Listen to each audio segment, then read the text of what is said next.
Hello everyone! This is Linamnam TV at samahan niyo akong magluto ng ube cheese biko. At kung bago ka pa lang sa channel ko, huwag kalimutang mag-like, subscribe, at hit the bell icon para lagi kang updated sa bago kong video. At sinimulan ko na pakuluin ang ube powder, gata ng nyog, at tubig. At nilagyan ko na nga ng condense.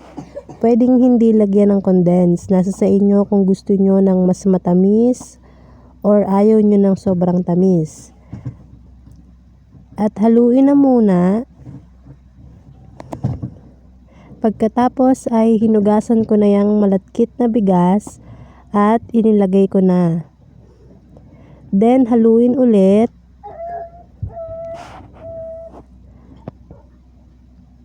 At takpan muna yan ng mga 20 to 30 minutes. At yan na ang itsura niya. Kaya ganyan na yan dahil naluto na ang bigas. Nasaing na siya. At syempre para talagang matamis siya at mas malasa, nilagyan niya ng asukal. Yung iba guys, asukal lang po ang nilalagay talaga, walang condense. Pero gusto ko kasi talaga yung may condensed milk. At haluin ng mabuti para mag-combine yung mga ingredients niya. Guys, yung mga ingredients niya na ilalagay ko po sa description box.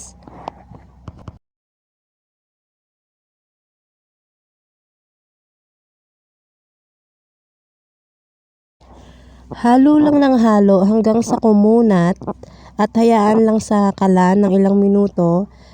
Kapag makunat na, ay pwede na yan ilagay sa mga lalagyan.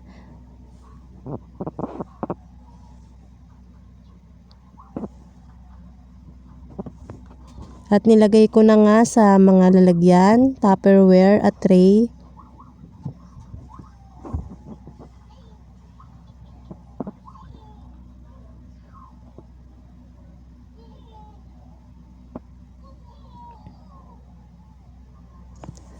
At saka lagyan ng mga toppings. Pwedeng latik at pwede rin namang lagyan ng cheese. Nilagyan ko ng cheese kasi masarap talaga kapag may cheese guys. Kasi naghahalo yung alat at tamis ng biko. Mas malasa at mas masarap. At yan, pwede na yang kainin. Thanks for watching!